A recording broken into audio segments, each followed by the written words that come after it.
안녕하세요. PP 채널의 박 목사입니다.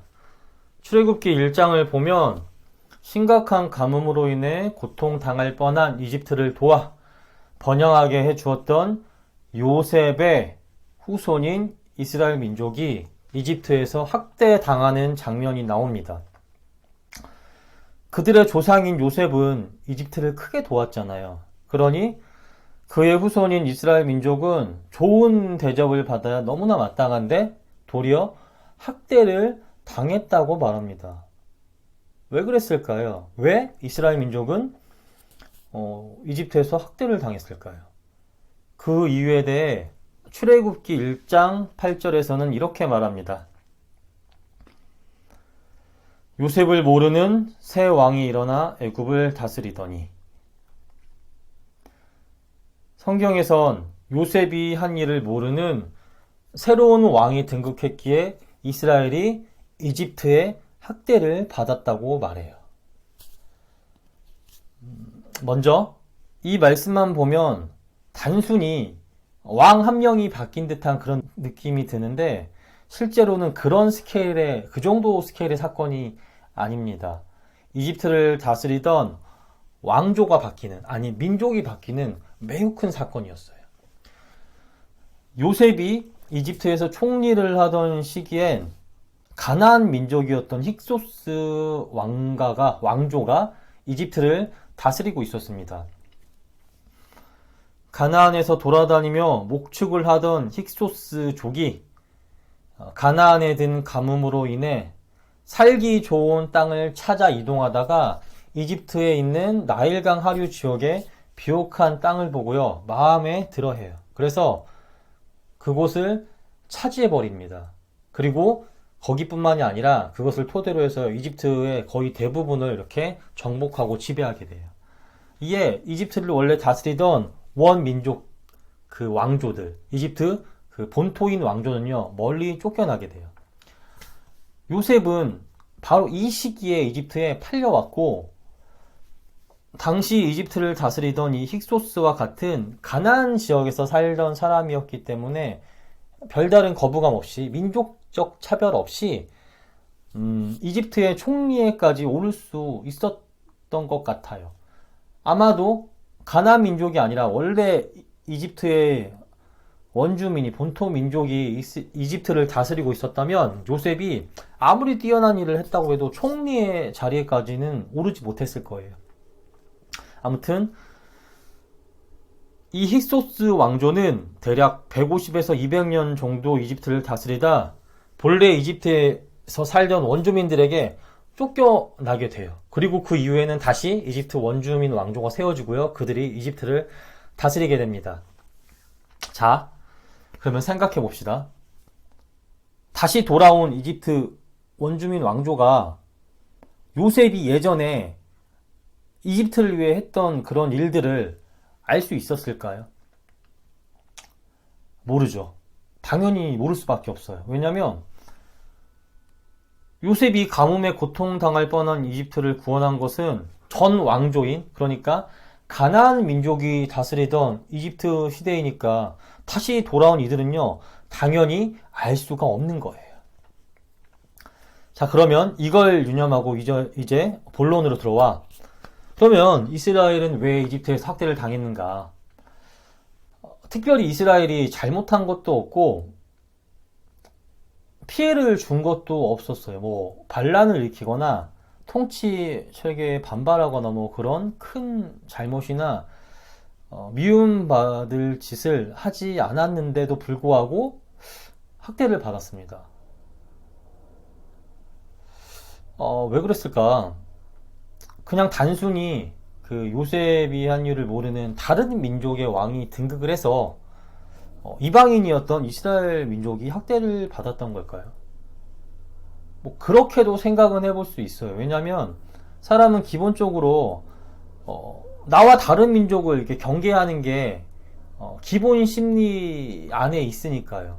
우리가 다른 민족을 보면은 뭐 다른 뭐 유색 인종을 보거나 그러면은 그냥 이렇게 두 팔 벌려 환영하기보다는 살짝 먼저 경계하는 마음이 내 안에서 일어나잖아요. 그렇기 때문에 뭐 그것도 이유가 될 수는 있을 거예요. 하지만 뭔가 부족해요. 이걸로 설명하기에는. 또 다른 이유가 있어야 될 것 같아요. 그러면 대체 왜 이스라엘 민족이 이집트에서 학대를 받았냐?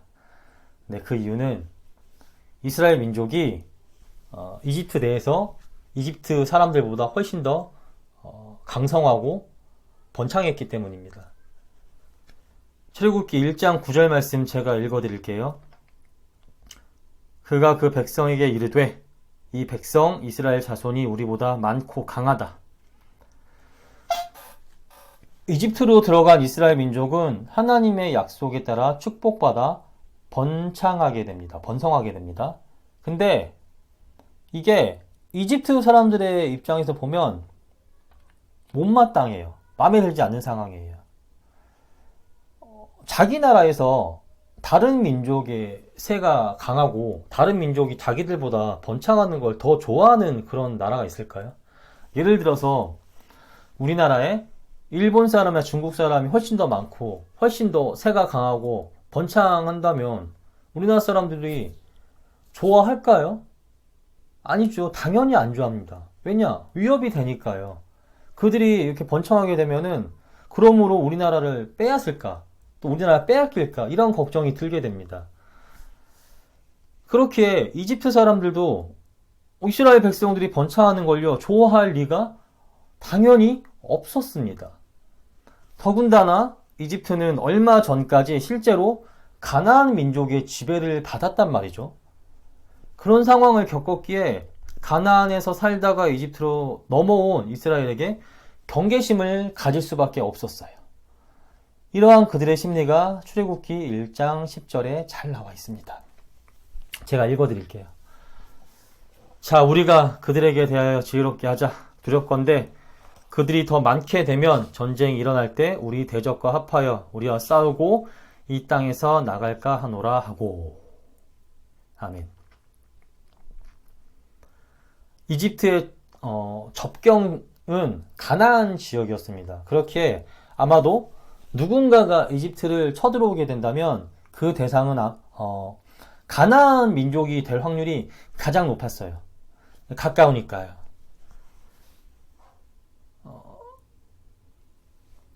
앞에서 말했듯이 실제로 이집트는 가나안 민족이었던 힉소스에게 지배를 당하기도 했었습니다.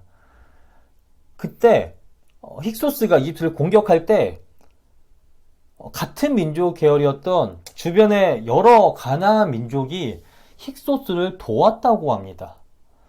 그렇기에 아마도 만일 그때처럼 또다시 가나안 민족이 쳐들어오게 되면, 그렇게 된다면 이스라엘이 같은 지역에 살았던 가나안 민족을 도와서 자기들을 칠까봐, 또는 이스라엘이 그들과 합세하여 자기들을 정복할까봐 이집트는 두려워했던 것 같아요.